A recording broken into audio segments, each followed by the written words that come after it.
Assalamualaikum warahmatullahi wabarakatuh. Kurang seru ya. Assalamualaikum warahmatullahi wabarakatuh.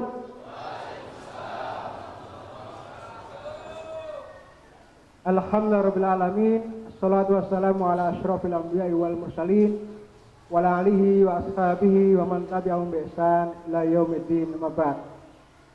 Ayyuha ikhwatul fillah wa akhwatul fillah, arsyadakumullah.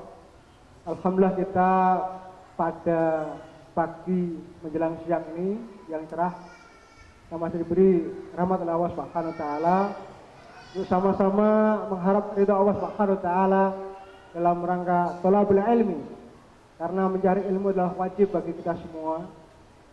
Yang insya Allah pada pagi menjelang siang ini akan disampaikan oleh Ustaz Farid Ahmad Oba MA yang tidak asing bagi kita semua, dengan tema meraih surga dengan sedekah. Perlu saya kasih prolog sedikit bahwa sedekah ini beda dengan zakat dan hampir setengah dengan infak. Kadang di dalam ayat Al-Quranul Karim, yaqulu tabaraka ta'ala, khudh min amwalihim shadaqatan tutahhiruhum wa tuzakkihim. Ambillah sedekah dari harta-harta mereka, mensucikan mereka dan membersihkan mereka. Yang dimaksud dalam ayat ini sedekah adalah zakat. Zakat itu diambil. Adapun sedekah itu diserahkan, namun ukurannya tidak ditentukan dalam syariat. Sedekah bisa berupa materi dan non materi. Kalau orang Nasrani itu sedekahnya hampir setiap bulan itu berapa? Nggak tahu ya.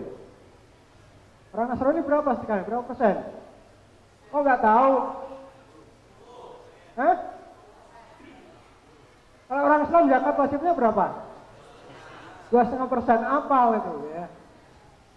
Kalau orang Nasrani itu 1% ditambah 0 berapa? 10%. Orang Syiah berapa persen? Nggak tahu juga. Wah, luar biasa. Syiah lebih banyak lagi, 20% atau 1/5. Maka kita yang 2,5% ini kalau tidak mengeluarkan kebangetan ya, sedikit.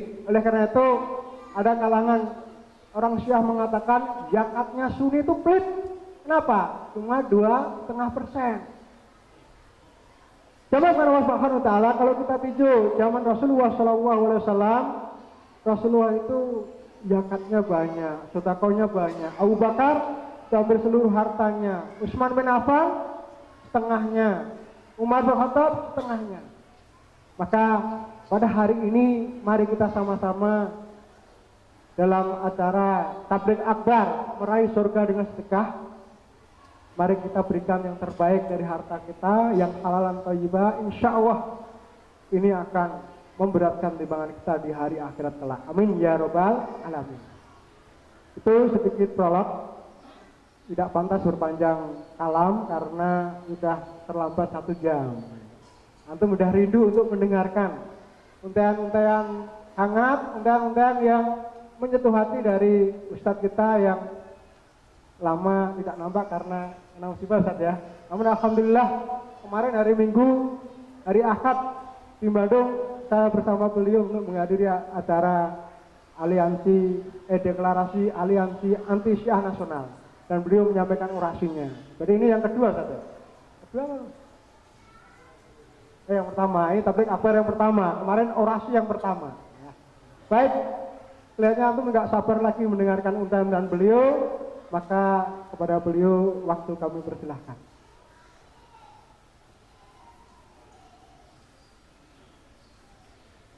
Bismillahirrahmanirrahim. Assalamualaikum warahmatullahi wabarakatuh. Alhamdulillahi rabbil alamin. Wal aqibatu lil muttaqin wa la udwana illa 'alal zalimin. Wassalatu wassalamu ala asyrafil anbiya'i wal mursalin nabina Muhammadin wa ala alihi wa sahbihi ajma'in. يا أيها الذين آمنوا اتقوا الله حق تقاته ولا تموتن إلا وأنتم مسلمون اللهم لا سهل إلا ما جعلته سهلا وأنت تجعل الحزن إذا شئت سهلا أما بعد فإخواني وأخواتي في الدين rahimani wa rahimakumullah. Alhamdulillah, bersyukur kepada Allah pada hari ini kita dapat berkumpul untuk mengikuti tabligh akbar yang oleh panitia sudah ditentukan judulnya Meraih Surga dengan Sedekah. Bapak Ibu saudara sekalian, yang perlu diketahui bahwa kita ini sebenarnya aslinya penduduk surga. Tetapi karena kesalahan yang dilakukan oleh Bapak Ibu kita dengan melanggar satu larangan Allah, sehingga mereka diusir dari surga, turunlah ke dunia ini.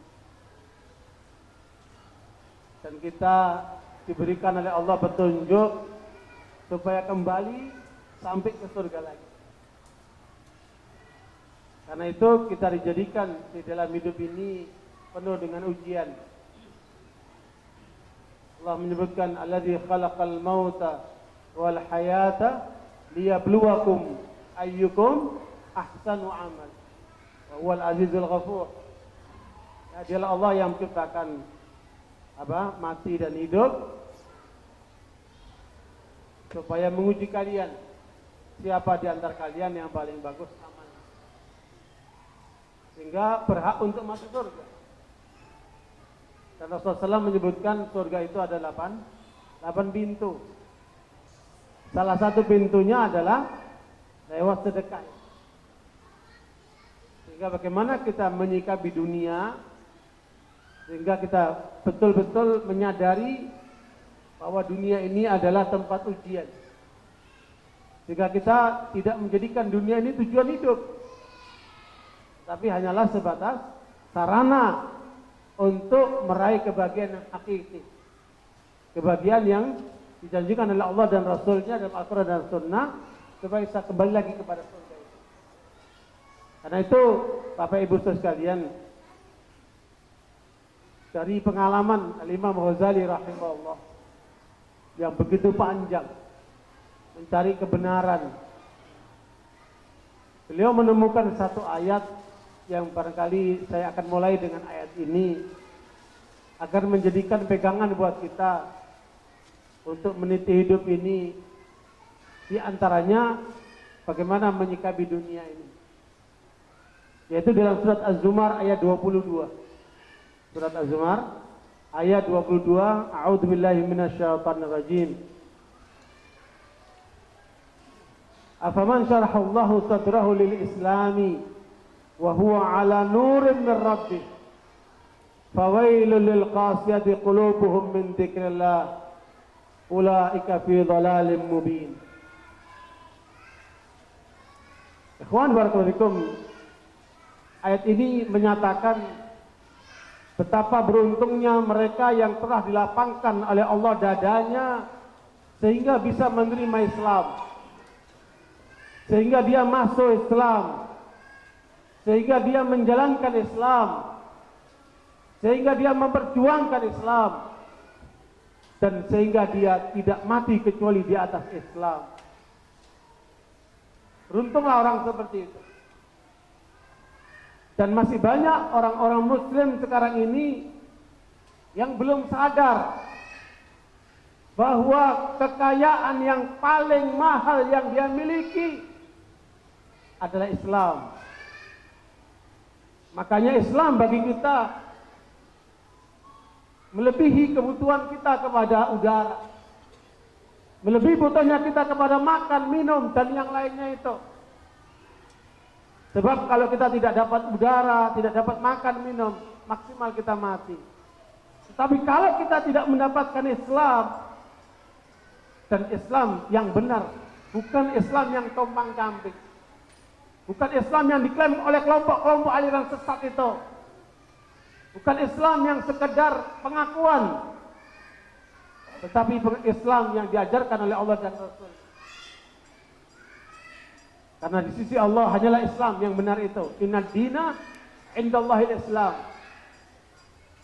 Dan di Indonesia ada 350 aliran sesat yang semuanya mengatasnamakan Islam.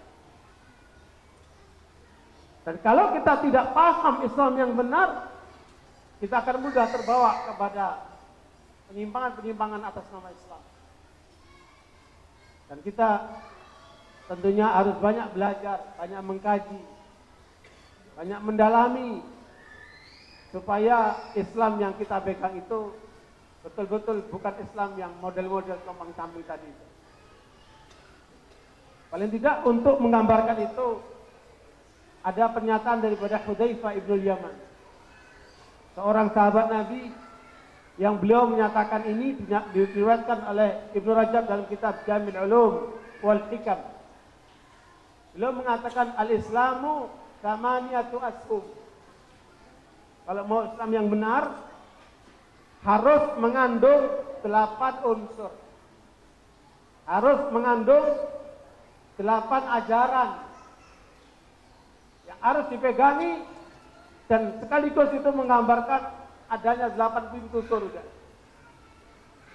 Kalau kemudian kita bisa paham Islam yang utuh ini, mudah-mudahan inilah yang kemudian menjadi pegangan kita. Sebagaimana Allah menyebutkan betapa beruntungnya mereka yang dilapangkan dadanya dengan Islam ini. Rekaman Hudzaifah bin Yaman inilah yang kemudian kita akan ambil dan kita cocokkan dengan apa yang dipraktikkan oleh para sahabat radhiyallahu anhum, supaya kita tidak menyimpang dengan model-model Islam yang compang-camping tadi itu. Yang pertama, kata al-Imam, kata Hudzaifah bin Yaman, al-Islamu sahmun. Islam itu adalah satu saham. Hanya ada 2 kemungkinan. Kita terlahirkan dari orang tua yang muslim, laki perempuan, ataukah kemudian tadinya kita berada di luar Islam, kemudian kembali kepada Islam, menjadi mu'alaf. Saya tidak tahu di antara Anda model yang mana. Kalau kita terlahirkan dari keluarga orang tua muslim, maka tidak perlu mengucapkan 2 kalimat syahadat lagi. Sebagaimana diikuti oleh sebagian kelompok aliran sesat yang mewajibkan anggotanya untuk mengucapkan 2 kalimat syahadat di depan pimpinannya. Dan itu adalah bid'ah, karena tidak ada dasarnya.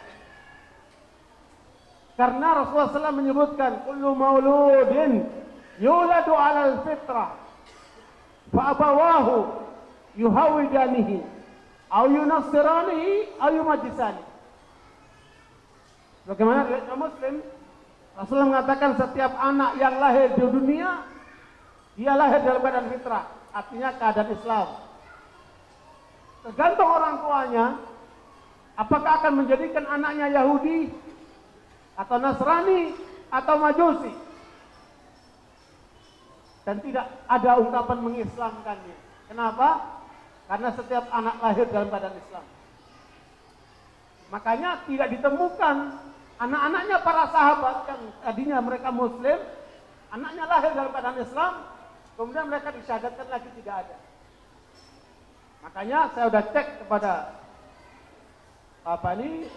ulama besar tentang adanya kelompok yang mengajarkan mengucapkan 2 kalimat syahadat lagi di depan amirnya, di depan pimpinannya, dan kemudian beliau menyatakan itu bid'ah karena tidak ada di antara anak-anak sahabat Nabi, anak-anak tabi'in yang memang orang tuanya muslim, kemudian mereka mengucapkan apa? 2 kalimat syahadat lagi.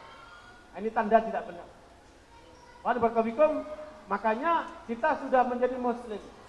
Makanya pernyataan Hudzaifah bin Yaman beliau mengatakan al-Islamu sahmun. Islam itu sudah satu saham. Dan alhamdulillah kita sekarang paling tidak sudah di masjid, pasti apa? Para muslim ya. Apalagi ikut tabligh akbar, ini pasti muslim. Ini satu saham. Saham yang berikutnya, wassalatu sahmun.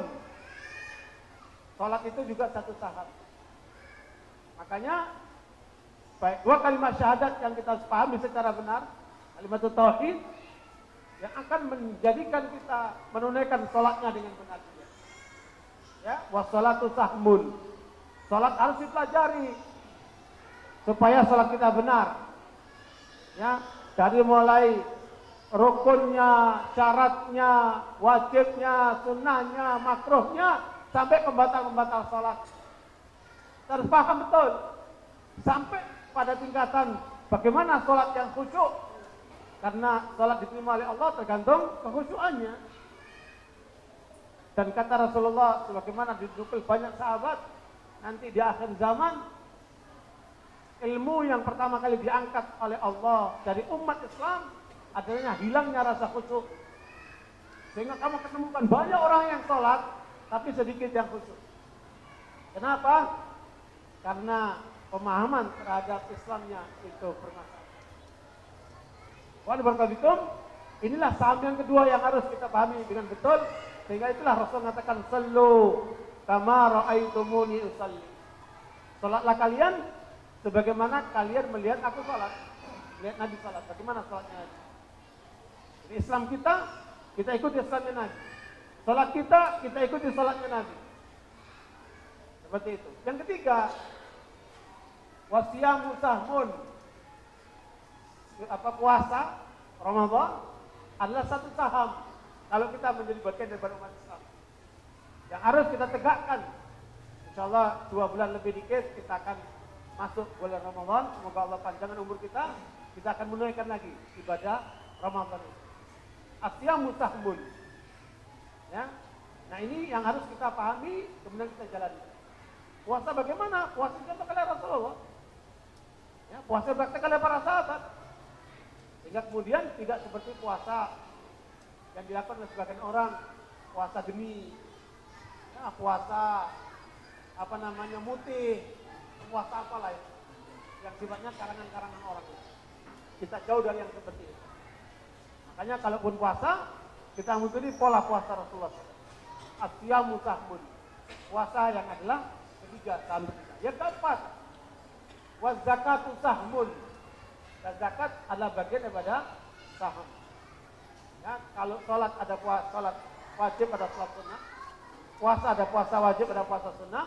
Zakat juga ada apa?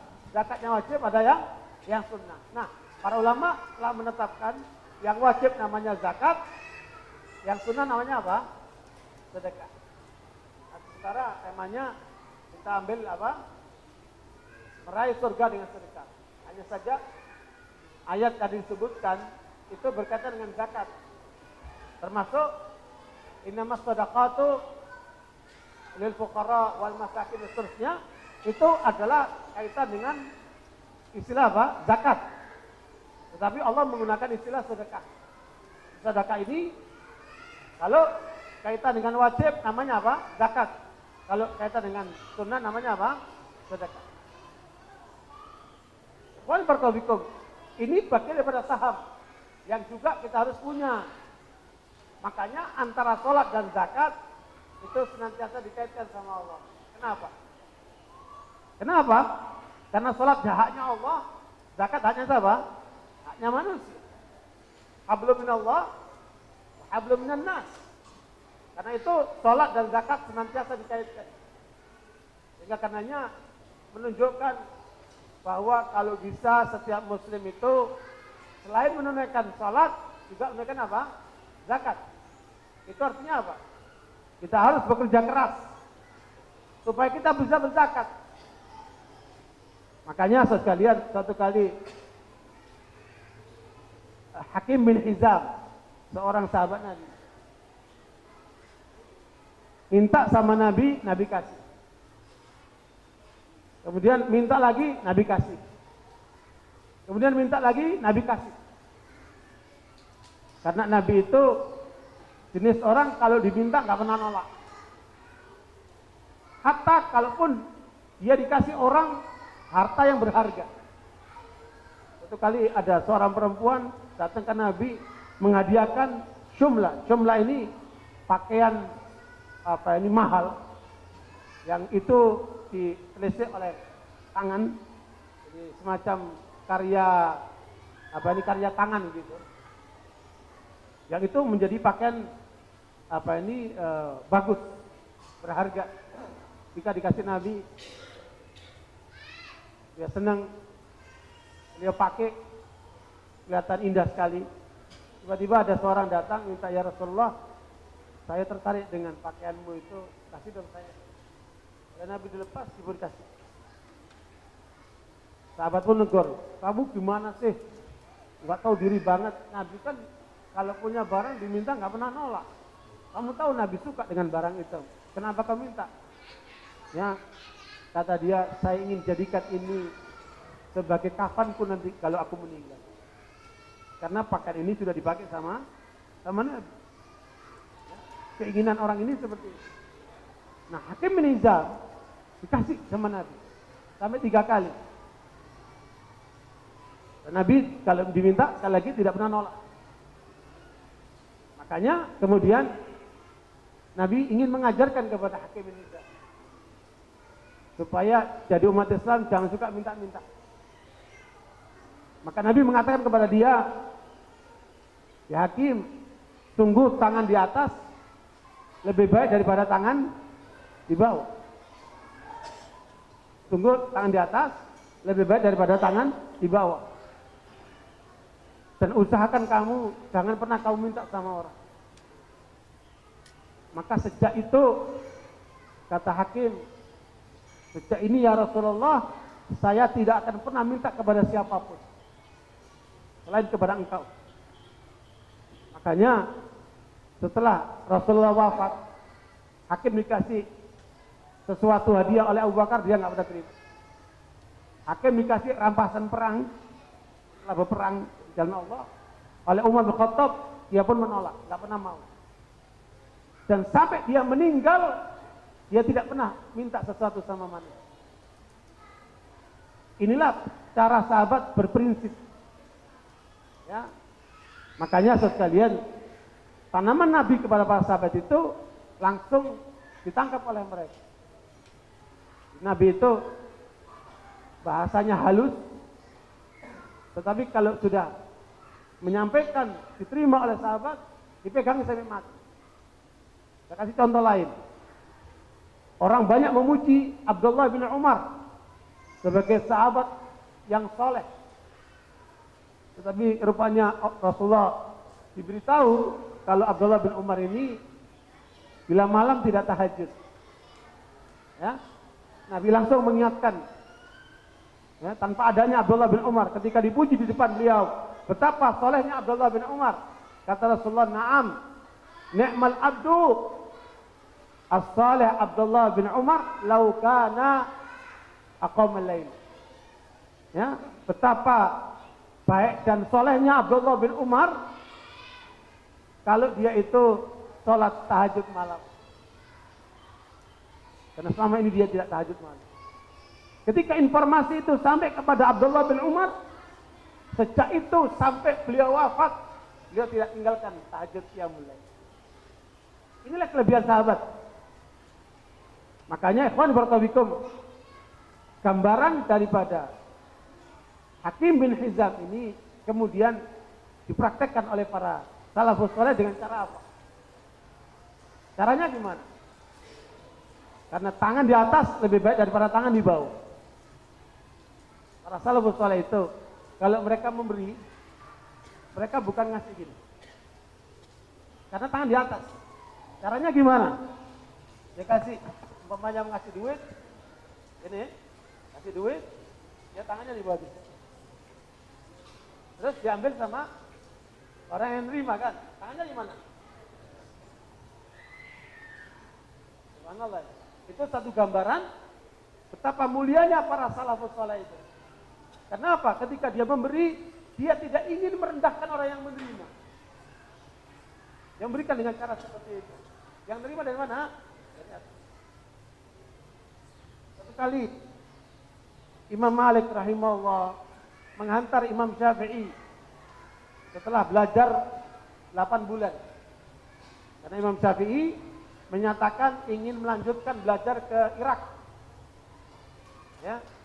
Dan Imam Syafi'i barakallahu fikum hafal Quran ketika umur 7 tahun. Kemudian murojaah hafalan Qurannya mantap betul hafalannya ketika umur 9 tahun. Ketika umur 10 tahun dia ingin berjumpa dengan Imam Malik rahimahullah untuk belajar hadis. Tapi kemudian beliau ini orang miskin dan nggak mau minta-minta. Dia pinjam kitab sama temannya. Tolong dong, pinjam kitab karangan Imam Malik namanya kitab Muwatta. Oleh Imam Syafi'i dipelajari kitab ini selama 9 hari. Selama 9 hari beliau hatam baca kitab dan hatam hafalan. Berapa isi hadisnya? 1180 hadis. Berapa? 1180 hadis dihafalkan hanya dalam waktu 9 hari. Luar biasa. Sampai ketika beliau berjumpa dengan Imam Malik, beliau sudah hafal kitabnya Imam Malik itu. Sehingga oleh Imam Malik disuruh dibaca. Dalam satu majelis selesai itu.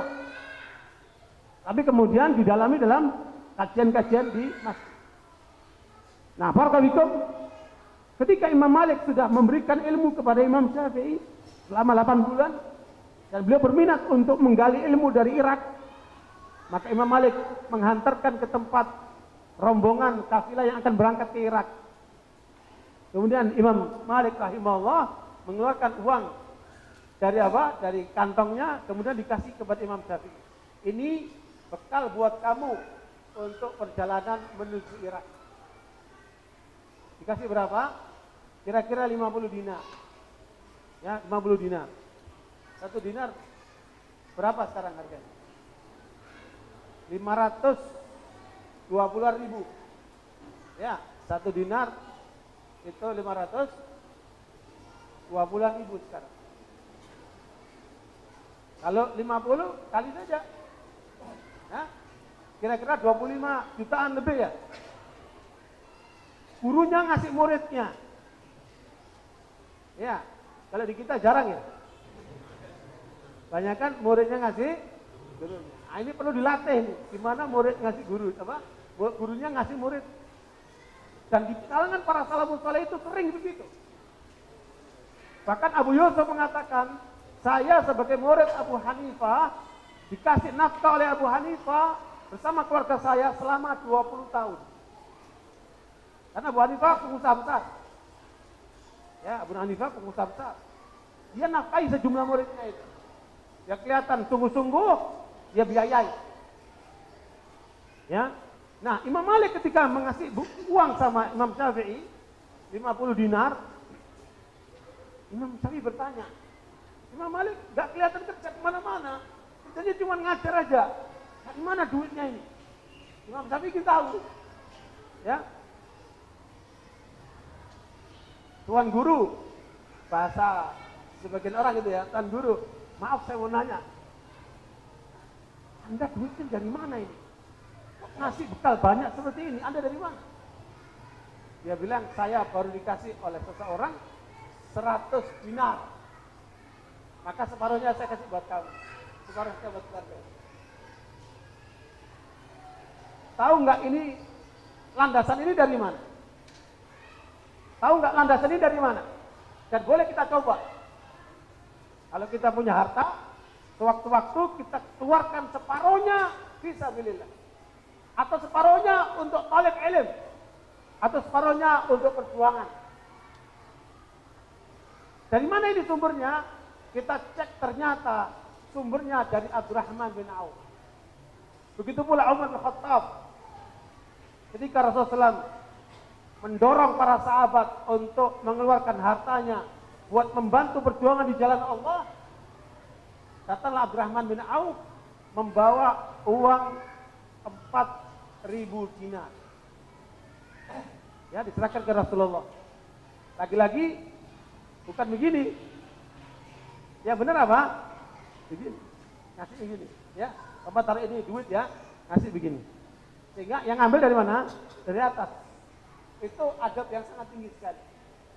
Orang kalau suka ngasih kan begini kan, bagus ngasihnya pakai adab, supaya orang yang menerima tidak merasa diberi dia, yang usah terhina dia. Ada tangan di atas daripada tangan di bawah. Jadi sifatnya bukan untuk menganggap dirinya lebih hebat karena memberi. Justru orang yang memberi itu harus bersyukur ketika pemberiannya diterima. Karena dengan begitu pahalanya ngalir. Paham? Luar biasa mereka itu. Abdurrahman bin Auf mengeluarkan 4.000 dinar. Diberikan ke Rasulullah, ini Rasulullah untuk perjuangan. Rasulullah bertanya, apa kamu masih sisakan untuk keluargamu? Kata Abdurrahman, iya, separuhnya ya Rasulullah.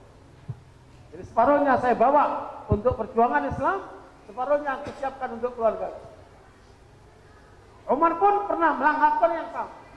Suatu kali Rasulullah menyuruh para sahabat, kumpulkan dana, kita akan berjuang. Kita butuh dana. Kata Umar dalam hatinya, saya akan membawa separuh harta saya, dan kali ini saya akan mengalahkan Abu Bakar As-Siddiq. Karena selama ini semua perilaku Umar kalah sama Abu Bakar As-Siddiq.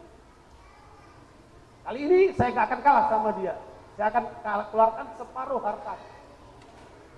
Dibawalah separuh kekayaan Umar kepada Rasulullah untuk buat perjuangan Islam. Rasulullah bertanya, apa yang kau sisakan buat keluargamu wahai Umar? Ada separuhnya lagi ya Rasulullah. Jadi kalau Anda mengeluarkan separuh harta yang Anda miliki, berarti Anda ikuti siapa? Ikuti sahabat. Ada Abdurrahman bin Auf. Ada Abdurrahman bin Auf. Ada juga siapa? Umar Khattab. Umar menunggu saat datangnya Abu Bakar Siddiq. Datanglah Abu Bakar Siddiq. Dan dia bawakan seluruh kekayaannya. Ya Rasulullah, ini seluruh kekayaanku untuk perjuangan Islam. Umarnya bengong. Hah? Seluruh kekayaannya. Dan Abu Bakar bukan orang miskin. Abu Bakar pengusaha besar. Ya, banyak kekayaannya. Dia bawa semua. Rasulullah bertanya kepada Abu Bakar, apa engkau tinggalkan untuk keluargamu? Kata Abu Bakar, aku tinggalkan mereka Allah dan Rasul. Semua kekayaan aku bawa ke sini. Artinya kalau ada di antara kita yang membawa hartanya untuk perjuangan Islam seluruhnya, maka dia mengikuti siapa? Abu Bakar Siddiq. Nah, Imam Malik rahimahullah ingin mempraktekkan yang dicontohkan oleh para sahabat ini. Dia kasih separuh. Dan Imam Malik ini seorang ulama yang tidak pernah minta sama orang. Tapi Allah kirimkan harta lewat orang lain. Di antaranya gimana? Gimana caranya? Cara Allah ini. Karena Allah tidak akan menghinakan hambanya yang soleh. Dan jangan berharap orang-orang seperti itu akan minta-minta sama sekali. Hatta dia lapar beberapa hari, gak akan dia minta. Tetapi gimana caranya? Datanglah seorang ulama dari Mesir, namanya Imam Laits bin Sa'ad. Ya, dia hidup sezaman dengan Imam Malik. Dan bahkan para ulama menyebutkan Imam Laits ini lebih alim dari Imam Malik. Beliau berasal dari Mesir. Dia datang ke Imam Malik. Karena Imam Malik pernah dikasih oleh Harun Ar-Rasyid, seorang khalifah, 500 dinar. Ya. Supaya Imam Malik itu tidak terjasai oleh khalifah ini, oleh Imam Laits dikasih 1000 dinar. Ketika berita ini sampai kepada khalifah, tersinggung dia. Dia rakyat biasa ngasih 1000 dinar. Saya ini khalifah, kok saya dikalahkan? Ya. Ini caranya ulama supaya jangan sampai ada ulama yang dikendalikan oleh penguasa. Ya, cara ulama untuk melindungi jangan sampai dia dihinakan oleh penguasa. Setelah dikasih 1000 dinar, datanglah siapa? Imam Laits kepada Imam Malik. Dia mengatakan, wahai Imam Malik, saya berharap engkau tidak menolak pemberianku atau tawaranku. Saya berharap engkau tidak menolak tawaranku. Apa tawarannya? Saya adalah orang kaya di Mesir. Penghasilan saya setiap hari 1000 dinar. Jadi kalau saya ngasih Anda 1.000 dinar, itu penghasilan saya sehari. 1 dinar berapa tadi? 520.000. Berarti berapa itu? Setengah M. Saat itu ulama penghasilannya segitu. Karena usahanya banyak dia. Dan Allah berkahi. Karena memang dia bukan untuk dirinya, dia untuk perjuangan, untuk membela ulama-ulama. Subhanallah. Kata Imam Laits kepada Imam Malik, saya akan berikan sebagian kekayaanku untuk kamu, supaya kamu tetap menjalankan tugasmu membesarkan umat ini, mengarang buku, berjuang untuk Islam. Inilah cara mereka untuk menjaga kehormatan ulama. Subhanallah. Kira-kira di masa kita ketemu nggak orang kayak gini? Ya? Kira-kira di masa kita ketemu nggak orang seperti ini? Ya? Mungkin ada, tapi jarang. Mungkin ada, tapi jarang. Satu kali saya ditawari oleh seorang kaya raya. Ceritanya begini. Ustaz, tolong ceramah di tempat kami pada hari H. Kami adakan pengajian. Oh Pak, insya Allah Pak, saya akan datang, saya berikan ceramah. Terus dia bilang gini, tapi saya pengusaha Ustaz, semua ada hitungan. Berapa saya harus bayar Ustaz? Dan saya udah diajari sama orang kaya, jangan sampai kamu kena sama duitnya orang kaya. Sebab kalau kamu kena duitnya orang kaya, dia akan dikte kamu. Itu psikologinya orang kaya suka apa? Suka dikte. Saya ingat itu, omongan orang kaya itu, saya bilang begini, maaf Pak, Bapak pengusaha ada hitungannya, saya dai nggak pakai hitung-hitungan, jadi nggak usah dipikirin.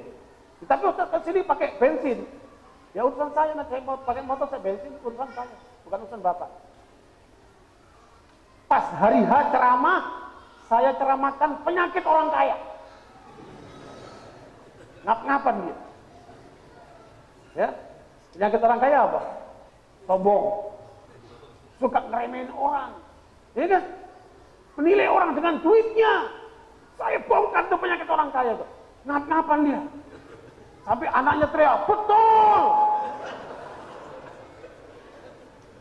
Subhanallah. Itu keluar isi hatinya. Setelah selesai ceramah, saya dipanggil lagi sama dia. Pak Ustaz, saya senang dengan ceramah Pak Ustaz.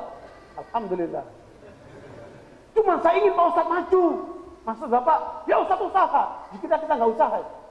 Ustaz usaha. Saya siap ngasih modal buat Ustaz ratusan juta. Tadi mau ngasih berapa? Recehan. Sekarang ngasih berapa? Ratusan juta.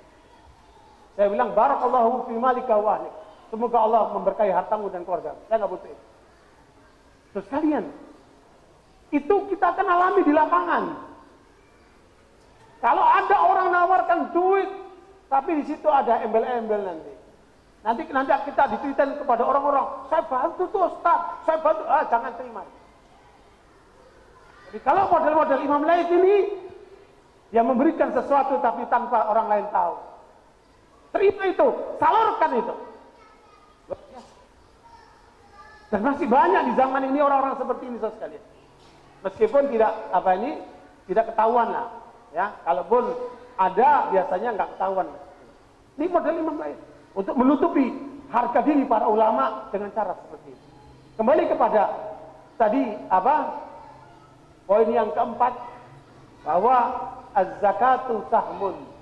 Zakat itu adalah saham yang harus kita perhatikan kalau kita berislam. Kemudian yang kelima, al-hajju sahmun. Apa? Al-hajju sahmun.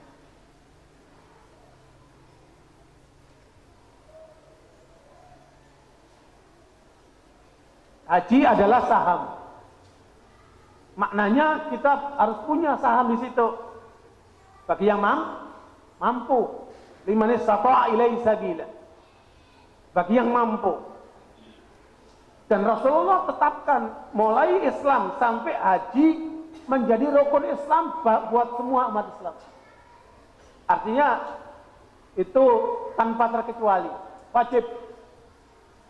Karena itu menyangkut amal soleh pribadi orang itu.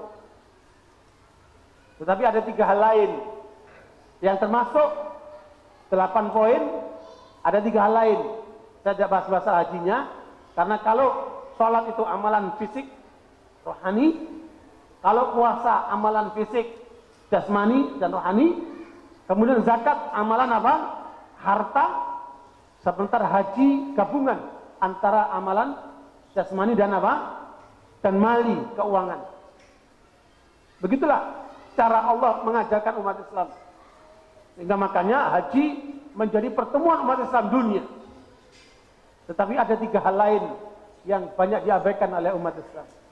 Inilah yang disebut oleh Hudzaifah. Poin yang ke-6, al-amru bil ma'ruf sahmun.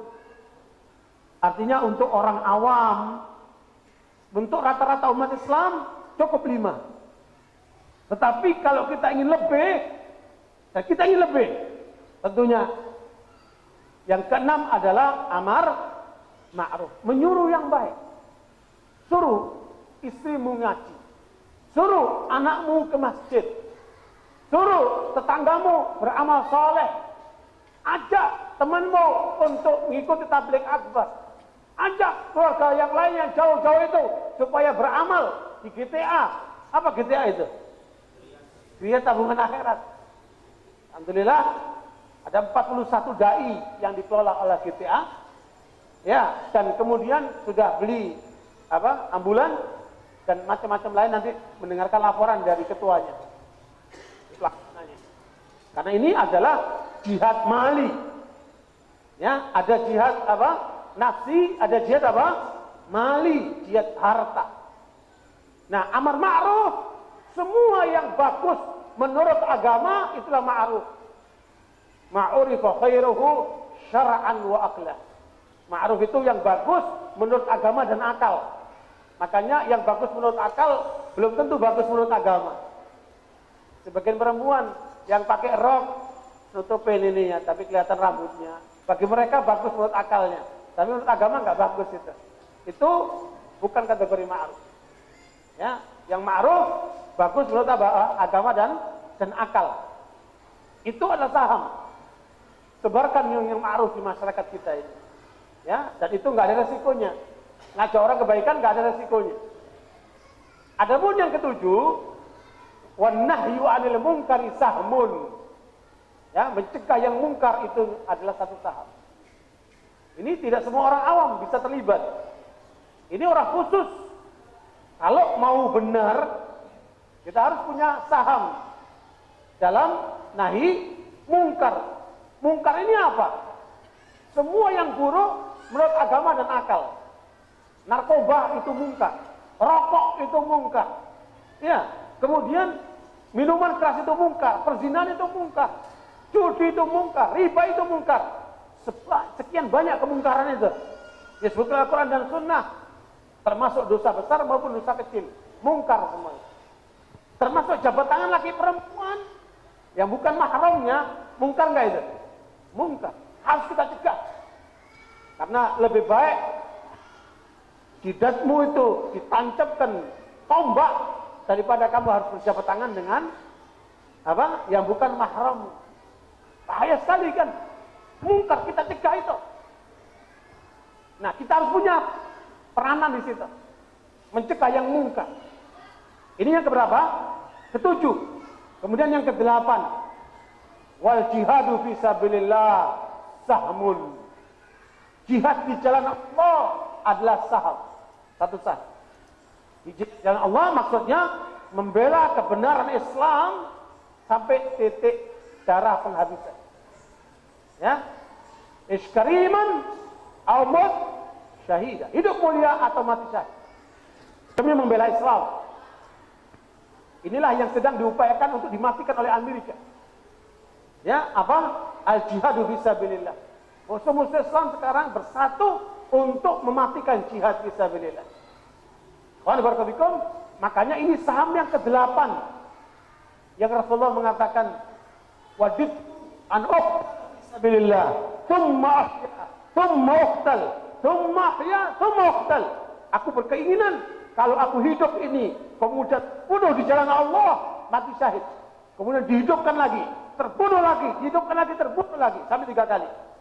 Itu harapan Rasulullah SAW. Sementara kita Islam harapannya apa?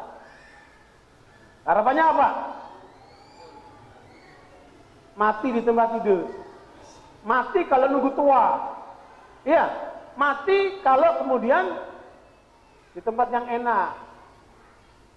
Berarti kita menyalahi Rasulullah itu. Ya, Rasulullah yang dijamin surga. Rasulullah dijamin surga, masih apa? Punya keinginan kalau bisa hidup ini kemudian mati syahid sampai 3 kali. Sementara kita mau kemana? Surganya lewat apa? Lewat sedekah, gampang. Ini nggak perlu mati nih. Kalau lewat sedekah, cukup mengeluarkan sebagian harta kita di jalan Allah. Tapi jelas ini masuknya dari 1 pintu. Nggak mungkin dari 8 pintu. Kata Abu Bakar bertanya ke Rasulullah, "Ya Rasulullah, apakah ada orang yang bisa masuk surga lewat 8 pintu?" Jadi dia punya saham semua. Saham Islam sampai saham jihad fisabilillah. Anda jangan lihat orang lain, Anda lihat diri sendiri. Kira-kira posisi saya udah berapa saham? Kalau di perusahaan itu punya saham. Punya kaki di situ. Kira-kira kita berapa persen yang bisa masuk itu? Ada 8 pintu. Apakah semungkin, kata Abu Bakar, apakah mungkin seseorang masuk dari semua pintu? Kata Rasulullah, ya, termasuk aku berharap engkau. Rasulullah berharap siapa? Abu Bakar Siddiq. Kenapa? Dia punya saham semuanya. Antum kalau masuk dari 1 pintu ini saja, selamat. Selamat kemana? Masuk surga. Ini aja pelit banget. Kalau ngeluarin nunggu apa? Yang kecil. Kalau keluarin mikir-mikir. Nanti besok dapat lagi enggak ya? Akhi, ini adalah jalan paling gampang menuju surga tanpa darah itu. Sedekah.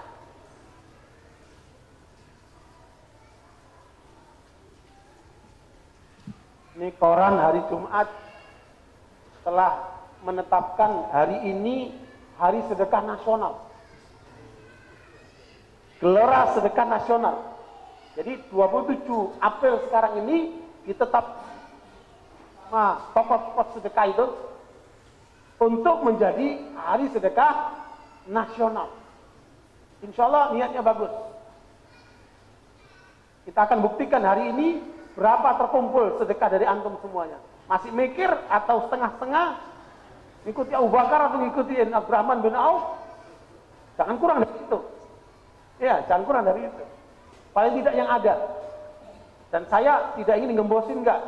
Untuk Anda sendiri. Ya, amalan baik kita bukan untuk orang lain. Untuk Anda sendiri. Ikhwan barakallahu. Ada 3 orang, gambaran ini, ada 3 orang yang satu semangat, rajin. Ya, yang satu setengah semangat, setengah rajin, yang satu malas. Suatu kali 3 orang diperintahkan oleh seorang raja ini, karena mereka pegawainya. Semuanya coba cari buah di kebun sana. Yang rajin itu naik ke atas cari buah-buah yang sudah mau matang itu, matang atau belum matang. Ya, dicari. Dapatlah sarung. Yang setengah rajin dia campur, yang matang, yang kecut, yang apa, campur semuanya. Yang malas ngapain? Toh nanti nggak diperiksa sama raja, ya kumpulin aja batu sama apa? Rumput. Pokoknya 1 karung. Yang malas. Ya, sampailah mereka nganterin. Benar perkiraan yang ketiga, raja nggak akan meriksa. Kata rajanya, saya nggak akan meriksa, tapi saya akan uji kalian, saya penjarakan sampai habis yang kalian makan dari apa? Dari karung itu, makan itu selama di penjara. Sebenarnya ini gambaran tentang apa? Ya. Antum nanti ketika masuk kuburan, ya, yang nyertai antum apa? Amal antum. Yang nyertai antum apa? Amal antum. Yang malas, ya udah makan batu itu. Yang setengah malas, ya udah makan yang pahit-pahit dan kecut-kecut itu, campuran sudah. Tapi yang sungguh-sungguh itu yang kemudian akan merasakan nikmatnya. Mana barakallahu. Makanya saya memberikan gambaran ini supaya menjadi jelas. Ya, Islam yang diangkat oleh Rasulullah, diangkat oleh para sahabat, Islam, al-Islamu ya'lu wa la yu'la alaih. Islam yang paling tinggi. Yang tidak ada di situ pendapat orang. Islam yang ditetapkan oleh Allah dan Rasulnya. Ini Islamnya angkat. Oleh siapa? Oleh rijal. Inilah sahabat-sahabat Nabi yang mengangkat, dididik oleh Rasulullah, bukan atas nama kelompok Ansor, bukan atas nama kelompok Muhajirin, bukan atas kelompok keturunan dan sebagainya. Mereka hanya Islam, Islam, Islam. Faqul isyhadu bi anna muslimun. Saksikan kamu orang Islam. Itulah yang disampaikan para sahabat. Inilah yang disampaikan oleh Rasulullah, namanya rijal. Bukan cuma namanya rijal, maksudnya rijal ini tokoh-tokoh, person-person yang berkualitas dari kalangan para sahabat. Di dalam kitab Syiar Alamin Nubala, Imam Zahabi menyebutkan suatu kali Umar mengumpulkan sahabat-sahabat dalam satu ruangan begini. Dan sekaligus coba lihat bagaimana cara berpikirnya para sahabat itu. Apa kata Umar? Wahai sahabat-sahabatku, tamannu, coba kalian merenungkan. Coba punya keinginan apa kalian itu? Lihat bagaimana cara mereka berpikir.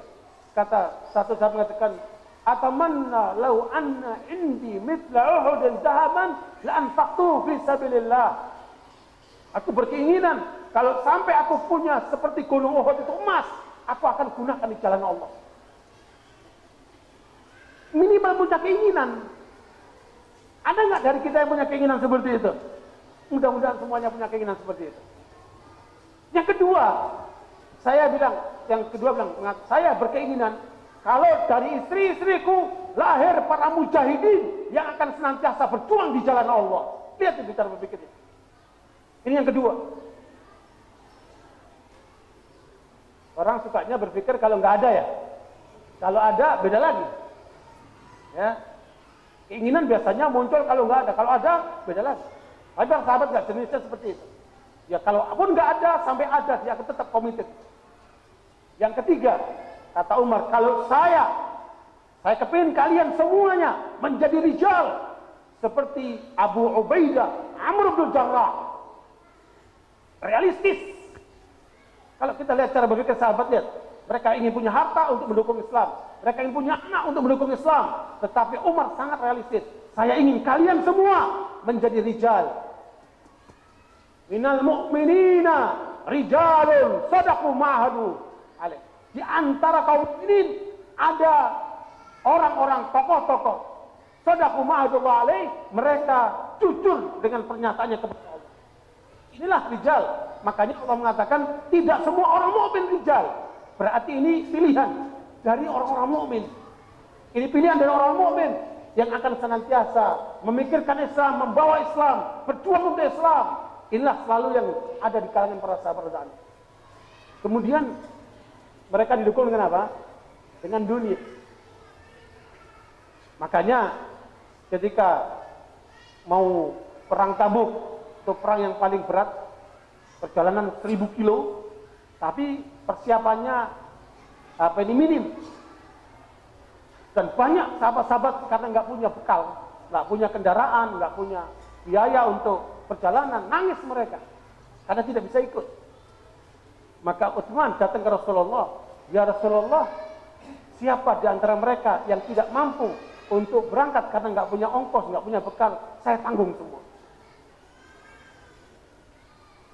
Kata Rasulullah, atas perbuatanmu ini ya Utsman, ya ini sudah cukup bagimu untuk engkau akan menghadap Allah, selamat di hadapan Allah. Subhanallah. Ini kehormatan yang diberikan oleh Utsman dengan dia korbankan hartanya untuk perjuangan Islam. Kawan berkabung, berarti perjuangan butuh apa? Butuh dunia. Dan itu kita lihat dari kalangan para sahabat jenis orang-orang seperti ini. Makanya kata Rasulullah, salahu hadil ummah, salahu awwalu hadil ummah, bizuhdi wal yaqin. Saya harap antum jangan lupa ungkapan ini. Karena di sini riwayat Imam Ahmad, Imam Tabrani, Al-Baihaqi dengan sanad yang hasan. Beliau mengatakan, "Salahu hadil ummah, salahu awal hadil ummah, bizuhdi wal yaqin." Ya, bagusnya awal umat ini, yaitu di kalangan para sahabat, itu karena dua hal yang ada dalam diri mereka. Mereka punya sikap zuhud dan mereka punya sikap keyakinan.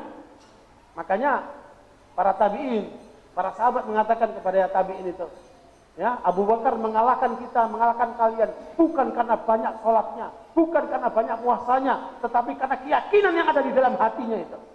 Subhanallah. Makanya sekalian, yang harus kemudian kita ikuti dari para salafus saleh, yaitu apa? Zuhud terhadap dunia. Maknanya apa zuhud ini? Bukan kere, bukan miskin. Zuhud itu bahwa kekayaan di tangan, bukan di hati. Suatu saat untuk perjuangan Islam dia tidak keberatan untuk mengeluarkan di jalan Allah SWT. Itulah arti apa? Zuhud itu. Jadi zuhud memiliki dunia untuk kemaslahatan akhirat, memiliki dunia mendukung Islam. Itu namanya zuhud. Ditambah dengan apa? Yakin. Dan jangan lupa, yakin itu ada 3 hal. Ya, kalau kita punya 3 hal ini, berarti keyakinan kita pasti mantap. Apa itu? Kalau bahasa umum, bahasa tulab ilm, mereka mengatakan ilmul yaqin, ainul yaqin, dan apa? Haqqul yaqin. Ya, inilah yang melahirkan keyakinan yang sebenarnya. Ilmul yaqin, ainul yaqin, dan apa? Haqqul yaqin. Kemudian dirinci oleh Al-Imam Dunnun Al-Misri bahwa ada 3 hal yang harus Anda perhatikan dalam masalah keyakinan ini. Yang pertama, segala sesuatu yang kamu lihat kaitkan dengan Allah. Apa saja yang kamu lihat kaitkan dengan Allah. Umpamanya ada seorang ahli ibadah melihat seekor burung jatuh. Rupanya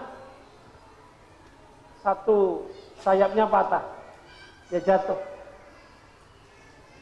Sehingga ahli ibadah mengatakan kasihan betul burung ini, sehingga dia akan kesulitan hidupnya.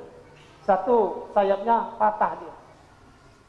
Oleh ahli ibadah ini ditaruhlah di tempat tinggi si burung ini, sambil dia perhatikan dari jauh. Ya, karena dia kasihan nanti bagaimana makannya burung ini, bagaimana minumnya burung ini, diperhatikan oleh ahli ibadah ini. Tidak lama kemudian tiba-tiba datang satu burung lagi, datang ke burung yang terkapar ini dengan membawa makanan di mulutnya, kemudian dia kasih kepada burung yang terkapar itu. Ahli ibadah mengatakan, subhanallah, luar biasa pemandangan ini. Ya, hatta burung yang tidak berdaya masih ada Allah kirim burung lain untuk ngasih makan. Kalau begitu, saya ngapain capek-capek nyari kerjaan sono sini? Mendingan saya ibadah saja. Pasti Allah mengirimkan makanan buat saya. Kata ahli ibadah ini. Kemudian dia datang ke gurunya. Guru, saya menemukan satu pemandangan hari ini luar biasa. Ceritanya begini-begini. Apa kata gurunya? Mengapa kamu ingin jadi burung yang terluka itu? Mengapa kamu tidak jadi burung yang ngasih makan itu? Bagus kan? Kenapa kamu harus jadi burung yang terluka itu? Sehingga kamu menggantungkan. Kenapa kamu tidak jadi burung yang berusaha, kemudian kamu cari kasih makan dia? Kamu jadi itu lebih bagus. Buat dirimu dan buat orang lain. Subhanallah. Makanya setiap kali memandang sesuatu, hubungkan sama Allah. Ingat sama Allah. Dan saya mengalami ketika sakit. Luar biasa. Saya kalau cerita panjang. Udah nulis waktunya habis. Saya tahu. Nah, makanya subhanallah, pelajaran banyak sekali. Hatta kecelakaan, nikmat yang luar biasa. Ikhwan barakallahu, lihat segala satu, hubungkan sama Allah. Satu. Yang kedua, kalau ada masalah sesuatu, kembalikan kepada Allah. Saya yakin Anda semua punya masalah. Muka-muka masalah semua ini kan. Pasti punya masalah. Kenapa? Tidak ada orang yang tidak punya masalah. Ini kan minimal masalahnya lagi ngantuk sekarang. Minimal. Ya, begitu keadaannya. Makanya kembalikan kepada Allah. Setiap punya masalah kembalikan kepada Allah. Akan melahirkan keyakinan. Yang ketiga, jangan lupa, ista'in billah fi kulli hal. Dalam segala keadaan mintalah tolong sama Allah. Dalam segala keadaan mintalah tolong sama Allah. Disitulah akan muncul keyakinan. Nah, barakallahu fikum. Tetapi apa yang terjadi dengan umat yang terakhir? Kalau kata Nabi, salahu awwali hadhihi ummah bizuhd wal yakin. Benarnya umat yang terdahulu dengan zuhud dan yakin, tetapi wa yahlikuha, dan yang akan menghancurkan umat ini apa? Al-bukhlu wal amal. Ini kata Nabi, umat ini akan rusak kalau umatnya pelit sama angan-angannya panjang. Saya kemudian punya ini, saya kemudian angan-angannya panjang. Tahu-tahu mati.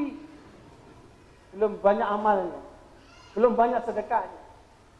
Makanya penutup saya membacakan ayat di akhir surat Al-Munafiqun. A'udzubillahi minasyaitonir rajim.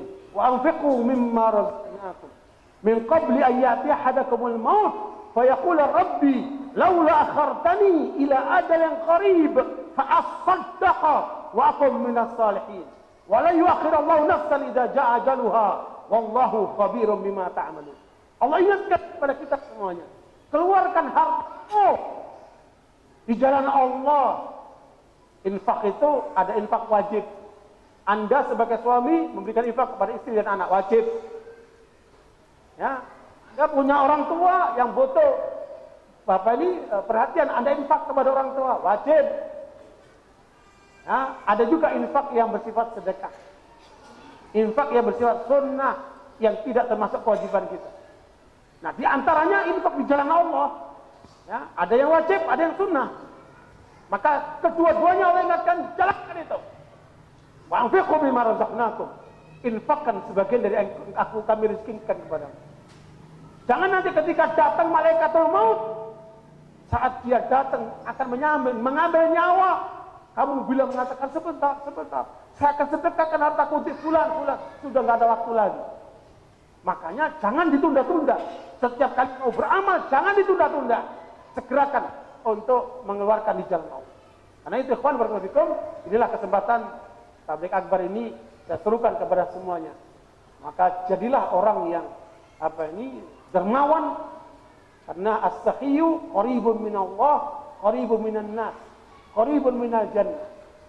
Orang yang dermawan itu pasti dekat sama Allah, dia pasti dekat sama manusia, dia dekat sama surga. Jadi pintu surga itu akan terbuka dengan sikap dermawan itu. Kemudian, dan jangan kita menjadi orang yang pelit, karena orang pelit itu dibenci sama Allah, kemudian dibenci oleh manusia, dan dia lebih dekat kepada neraka. Naudzubillah min dzalik. Itu hal yang saya ingatkan. Adapun untuk kader-kader kita berikutnya, saya ingatkan ayat yang ke-15 dari surat Al-Hujurat, di mana Allah katakan, innamal mu'minuna alladzina amanu billahi wa rasulihi tsumma lam yartabu wa jahadu bi amwalihim wa anfusihim fi sabilillah ulaika humus shadiqun. Makna ringkas ayat itu, ya, bahwa kader-kader muslim kalau imannya benar, maka akan nampak di dalam dirinya dua hal. Yang pertama, dia siap berkorban dengan hartanya. Yang kedua, dia siap berkorban dengan nyawanya. Ini baru orang Islam yang benar. Nah, terjadi penyimpangan di sini. Ketika dulu para sahabat Islamnya di atas, diangkat oleh para sahabat, didukung dengan dunia, terjadi pemutarbalikan. Kultus individu, orangnya di atas, Islamnya di tengah, didukung dengan dunia. Makanya antum melihat seluruh kelompok yang ada dalam gerakan-gerakan Islam senantiasa yang dialulukan siapa? Tokohnya. Bicara NU, bicara Kiai Haji Hasyim Asy'ari. Bicara Muhammadiyah, bicara Kiai Ahmad Dahlan. Bicara Al-Irsyad, bicara Syekh Ahmad Surkati. Bicara Dewan Dakwah, bicara Muhammad Nasir. Dan jangan kita ikut kultus-kultus seperti itu. Ini adalah terjadi pergeseran. Kita ingin angkat Islamnya, bukan angkat orangnya. Beginilah keadaannya. Kalau terjadi pengkultusan, terjadi pergeseran. Lebih parah lagi yang ketiga, ketika orang berebut untuk dunia, Islamnya di bawah yang ketiga. Islamnya terakhir. Dia sebenarnya membawa Islam untuk cari dunia, Dan ini banyak di dunia politik. Mereka berebut partai-partai untuk merebut dunia. Apakah uang, apakah kekuasaan, apakah pemerintah atau yang lain. Makanya kader-kader kita, anak-anak muda kita, didiklah dengan dua sifat. Sifat dermawan dan sifat pemberani. Sifat dermawan siap berkorban dengan hartanya, sifat pemberani siap berkorban dengan nyawanya. Dan inilah kata Allah, namanya orang yang benar. Semoga kita diberikan oleh Allah kemampuan untuk bisa mencapai ini. Wa jazakumullahu khairan. Ya baik, demikian penjelasan yang sangat luar biasa ya, subhanallah. Namun karena kita dibatasi oleh waktu, kalau boleh disimpulkan, yang pertama adalah bahwa sedekah itu ada yang wajib, yaitu zakat, dan ada yang sunnah, yaitu sedekah itu sendiri. Yang kedua, dari undangan beliau kita dianjurkan untuk berguru dengan ulama-ulama kaya. Tadi Lais, Imam Malik, dan Imam Ibnu Mubarak. Imam Ibnu Mubarak ini penghasilannya setiap hari itu 350 juta. Dan semuanya habis sebelum haulnya habis. Sebenarnya apa? Beliau nggak pernah mengeluarkan zakat karena sebelum jatuh temponya uangnya udah habis semua dijakatkan. Luar biasa. Untuk ibu-ibu, silakan dengar cerita Zainab, istrinya sahabat Ibnu Mas'ud, ketika beliau mendengar bahwa kebanyakan penghuni neraka adalah ibu-ibu, perempuan, disebabkan karena beberapa hal. Ada yang mengatakan kurang akal, mengatakan kurang agama, suka melaknat, dan tidak bersyukur kepada suami. Namun yang pertama dan kedua ini kurang benar. Yang benar adalah karena kurang bersyukur kepada suami dan suka melaknat, akhirnya beliau nanti mengeluarkan sebagian atau semua perhiasannya untuk infak fisabilillah. Luar biasa. Akhirnya beliau mengatakan, kenapa Anda mengeluarkan infak begitu? Karena aku tidak mau menjadi penghuni neraka. Luar biasa. Ya baik, kita buka pertanyaan sedikit aja. Ya, pertanyaan singkat saja, 3 dari sebelah kanan 1, tengah 1, sebelah kiri 1. Silahkan. Tengah? Gak ada? Sebelah kiri? Gak ada ya, silahkan Pak. Ya ada hadiahnya untuk penanya katanya. Yang nggak bertanya nggak dapat hadiah.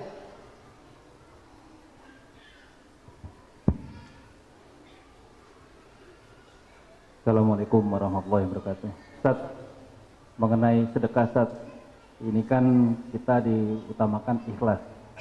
Sementara di satu sisi katakanlah Pemda DKI melarang memberikan sedekah di jalan-jalan. Atau ketika ada orang-orang yang masih berpenampilan keren door to door ke rumah Ustaz. Nah ini sikap kita gimana? Apakah kita enteng-enteng saja memberikan sedekah kepada orang-orang seperti itu? Atau kalau kita berprasangka nanti disangka suuzon. Ini bagaimana menghadapi para pencari dana yang door to door atau di jalan-jalan. Yang kedua adalah mengenai zakat Ustaz. Apakah kita itu ketika memberikan zakat dibolehkan untuk terlebih dahulu kepada saudara-saudara kita yang kita tahu dia penghasilannya minim atau miskin kan? Katakanlah paman, keponakan yang tidak tinggal serumah, sementara mungkin ada pihak lain juga yang membutuhkan. Itu saja dulu. Ya baik, sebelum pertanyaan dijawab ada penggalangan dana dulu. Silahkan panitia terjun untuk menggalang dana. Fadol. Ya sambil bertanya mungkin sambil penggalangan dana mungkin bertanya ya.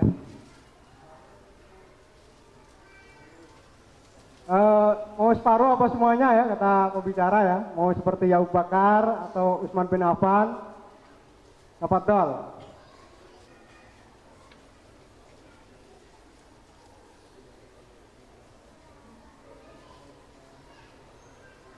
Ya silakan pertanyaan kedua atau langsung jawab. Langsung jawab aja silakan. Saya jawab dulu. Untuk pertanyaan yang pertama, bahwa apa yang dilakukan oleh Pemda atau pemerintah daerah untuk melarang peminta-peminta, karena memang di lapangan itu ada sindikat yang menggunakan anak-anak kecil buat minta-minta di jalan. Dan itu tentunya tidak bagus. Bahkan di beberapa negara lain itu ditangkapin. Karena memang mereka sebenarnya bukan peminta-minta, tetapi digunakan oleh sindikat untuk meminta-minta. Nah, bagaimana dengan kita? Kalau Al-Quran menyebutkan fa'ammas sa'ila wala tanhar, kalau ada yang minta-minta, jangan kamu hardik. Kalau kita tahu bahwa di belakangnya itu ada sindikat, karena itu dilarang oleh pemerintah daerah, kita mengatakan maaf dengan bahasa yang baik, tidak memberi.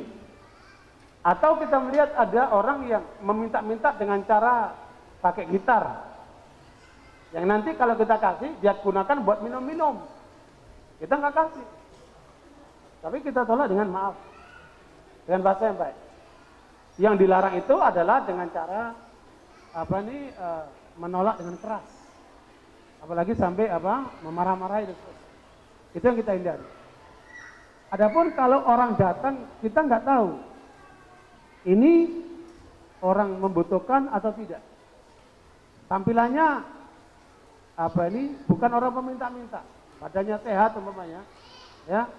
Kita boleh memberi, boleh tidak, tergantung kemantapan hati kita. Ya, karena Rasulullah mengajarkan orang yang minta itu tidak dibolehkan kecuali kalau dia memang betul-betul tidak mampu untuk bekerja, terlalu tua atau cacat, atau tidak ada lagi keluarga yang membiayai dia. Nah, itu boleh dia minta-minta. Kalau enggak, jangan. Bahkan di sebagian tempat peminta-minta itu punya rumah 2 tingkat, diantar pakai mobil saat minta-mintanya.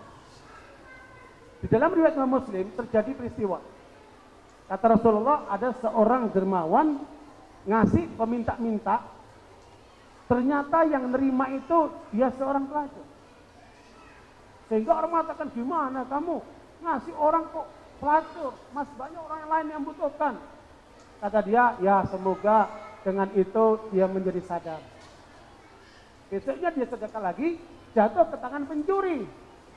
Orang lain mengatakan, gimana kayak gak ada orang lain, ngasihnya pencuri lagi. Ya, semoga dengan itu dia berhenti mencuri. Terus kemudian besoknya ketiga, dia kasih, yang pemberian ketiga ini jatuh ke tangan orang kaya. Kan banyak orang miskin, masa orang kaya dikasih? Semoga dengan itu dia gak jadi orang pelit. Kata Rasulullah, ternyata harapan orang ini, apa yang diterima 3 orang itu semuanya berubah karena pemberian orang soleh. Jadi makanya niat kita yang penting. Kita berikan, ternyata jatuh ke orang salah, ya udah, semoga itu menjadi kesadaran buat kita. Itu dalilnya. Adapun menyangkut masalah zakat kepada keluarga dekat, itu justru ada 2 pahala. Kata Nabi, pahala keluarga, kekeluargaan silaturahmi, dan pahala sedekahnya itu. Jadi 2 pahalanya. Justru itu dianjurkan. Ibda biman ta'ul, mulai dari orang dekat yang dengan keluarga, seperti itu. Itu diutamakan daripada orang jauh. Silakan. Tapi yang bukan menjadi tanggungan, ya. Yang tidak menjadi tanggungan. Ya. Jadi sedekah kepada orang dekat itu boleh, namun yang bukan menjadi tanggungannya. Ya, silakan Pak Sofyan Sauri untuk bertanya. Silakan.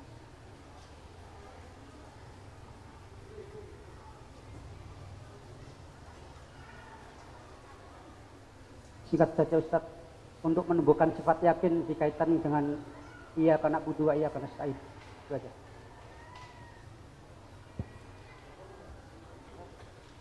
Ya, barakallahu fikum, untuk menumbuhkan keyakinan perlu ditempuh 2 langkah. Ya. Langkah yang pertama yaitu melalui tadabbur Al-Qur'an. Ya, pahami Al-Qur'an dari sisi tauhidnya, dari sisi perintah dan larangannya, dari sisi ancamannya, dari sisi informasi dan beritanya dan seterusnya.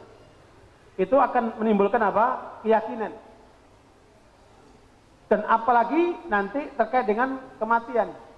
Wa'bud rabbaka hatta ya'tiyakal yaqin. Beribadalah kamu kepada Allah sampai datang keyakinan. Maksudnya apa ini? Kematian. Tidak ada pelajaran yang dapat menancapkan keyakinan seperti kematian. Kenapa? Karena setiap orang pasti mati. Jadi melalui tadabbur Al-Quran itu akan menumbuhkan keyakinan. Yang kedua, melalui peristiwa-peristiwa dalam kehidupan, melalui ciptaan-ciptaan Allah, kita akan banyak melahirkan keyakinan. Saya kasih contoh. Saya yakin umat ini masih baik. Kenapa?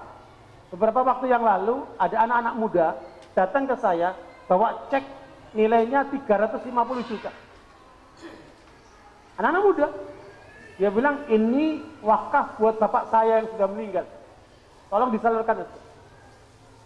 Ya. Saya kaget. Ya, begitu cepat dia langsung menyerahkan cek itu. Saya bilang insya Allah saya salurkan dan dalam waktu berapa hari saya belikan tanah itu untuk wakafnya bapak itu. Ya, jadi dan kita masih menemukan, kita lagi pengajian, pulang pengajian, ada ibu-ibu menyerahkan cincin. Ustadz, ini peninggalan ibu saya, emas dengan berlian, tolong disalurkan di jalan Allah. Saya yakin, ternyata umat ini masih baik. Ada ibu-ibu menyerahkan perhiasan itu terjual dengan harga 1 miliar. Subhanallah itu, untuk fisabilillah.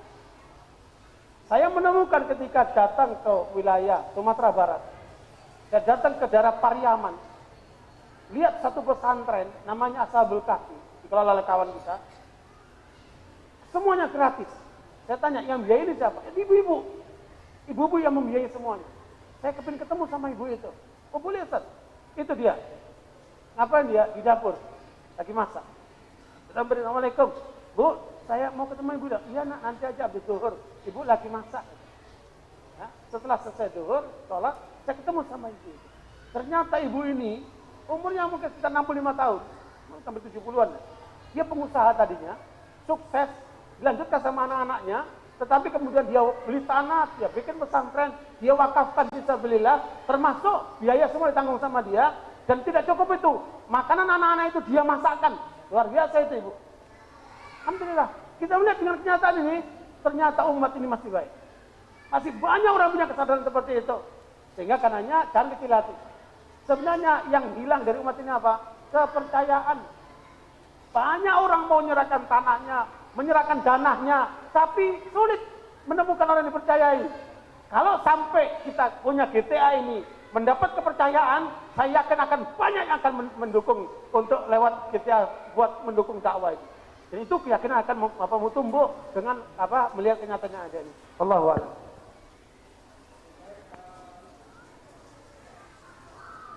Silakan, ada pertanyaan satu lagi dari sebelah kiri, silakan. Sebelah kiri, tengah ini. Sebelah kiri. Nggak ada? Tuh ibu-ibu, silakan kalau ada pertanyaan ditulis ya, serahkan.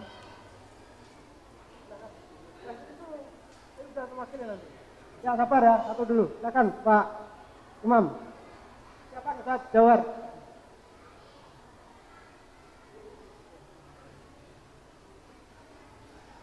Yang saya tanyakan tadi,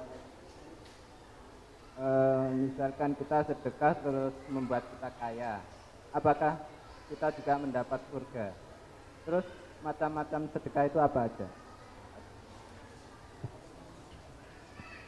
Ya, barakallahu fikum. Sebenarnya cara Allah untuk membawa kita ke surga itu tadi banyak ya. Cuman berkaitan dengan sedekah ini bukan hanya terkait dengan uang.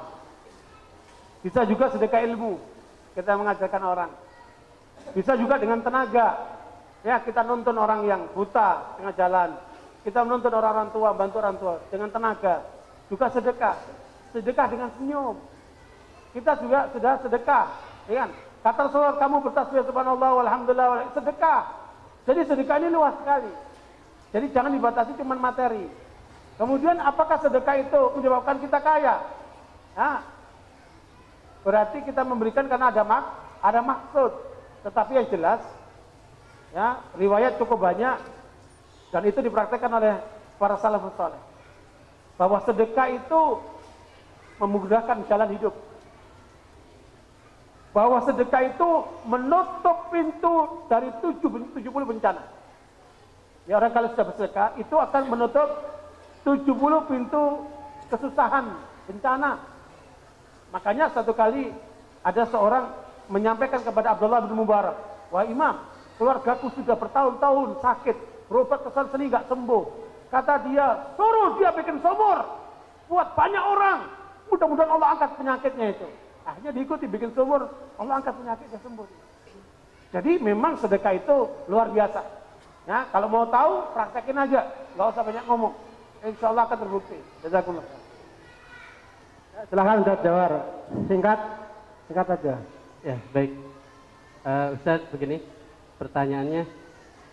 Untuk menuju kejayaan Islam, ada sebagian jamaah ataupun kelompok yang memprosentase bagaimana keberhasilan Rasulullah. Misalkan ulamanya sekian persen, kemudian tentaranya atau militernya sekian persen. Ya. Nah, itu bagaimana pendapat Ustaz? Karena termasuk mungkin untuk pengusahanya sekian persen. Nah, karena misalkan di sebuah teori itu atau di teori kenegaraan ya, kalau minimal 2% pengusaha maka akan maju, tapi kalau tidak sampai 2% maka tidak susah untuk maju. Islam seperti apa Ustaz memandang itu? Terima kasih. Silakan, terima kasih. Ya, barakallahu. Saya mau tanya, kemenangan itu dari mana? Ya Allah. Bahkan Allah katakan, kam min fi'atin qalilatin ghalabat fi'atan katsiratan bi'idznillah. Berapa banyak kelompok sedikit bisa mengalahkan kelompok yang banyak. Jadi persentase itu cuma pendapat. Buktinya apa? Ketika para sahabat melaksanakan perjuangan melawan Romawi, itu jumlah pasukannya nggak seimbang. Ya, yang dipimpin oleh Abdullah bin Rawaha itu 30.000. Sementara mereka 300.000. Kalau jumlah angka persentase gak seimbang, tetapi dengan semangat juang mereka itu ternyata bisa menang. Ya, makanya hitung-hitungan itu boleh saja itu otak-atik akal, tapi itu tidak bisa jadi pedoman, tidak bisa jadi pegangan. Apalagi ini jumlah. Kalau di masa Rasulullah SAW, jumlah umat Islam berapa? Cuma 120.000. Sekarang ini berapa? 240 juta Indonesia ini. Dengan 17.000 pulau. Nggak bisa disamakan dengan masa itu. Kita harus lihat realitas yang ada. Seluruh negeri Arab masih kalah dengan jumlah orang Indonesia. Nggak bisa diukur dengan itu. Makanya, kembali, memang hitung-hitungan logis harus. Ya, bahwa Nabi menyebutkan angka 12.000. Kalau kalian kekuatannya 12.000, kalian tidak terkalahkan. Tetapi 12.000 yang berkualitas rijal ini, bukan yang kemudian loyo, ya, bukan kemudian yang cengeng. 12.000 dari kualitas yang ditentukan oleh Allah. Iyyakum minkum 'ishruna sabiruna yaghlibu mi'atain. Kalau kamu mencapai angka 20 bisa mengalahkan 200. Satu banding berapa? 1/10. Al-ana khafafallahu ankum wa 'alima anna fikum dha'fa wa iyyakum minkum mi'atun sabira yaghlibu mi'atain. Sekarang Allah tahu kalian itu lemah. Kalau kalian jumlahnya 100 bisa mengalahkan 200. Berarti apa? 1/2. Itu batas minimal. Kalau kita bisa sabungkan 1 orang dengan 2 orang menang, itu batas minimal. Ya, kalau bisa sabung 10 orang dia menang, itu batas maksimal itu. Itu aja kualitasnya kira-kira. Untuk fisik, tetapi kemudian strategi, kemampuan, materi dan sebagainya itu sangat relatif. Tidak bisa diukur dengan persentase, tetapi itu boleh menjadi hitungan-hitungan yang logis saja. Tetapi itu tidak menjadi pokok yang harus menjadi pegangan, karena kita dimenangkan oleh Allah bukan karena jumlah, bukan karena peralatan, tetapi karena keyakinan kita kepada Allah SWT. Makanya ini yang tidak bisa dibaca oleh kekuatan Amerika, NATO dan sebagainya. Amerika itu bisa bertahan tentaranya paling banter 6 bulan. Karena itu dia harus butuh minuman keras, butuh perempuan, butuh pakai AC, butuh. Tapi mujahidin bisa bertahun-tahun hanya makan minumnya sederhana sekali. Dode. Tahu dode? Makanan roti yang sederhana itu. Dia bisa bertahan. Atau kurma, dia bisa bertahan. Makanya kekuatan iman tidak ada bisa mengalahkan senjata apapun, tidak bisa. Nah, ini yang kemudian harus kita munculkan dulu. Tidak berhitung dengan materi-materi tadi itu. Materi itu boleh diperhitungkan, tetapi tidak segala-galanya. Begitu, jazakumullah.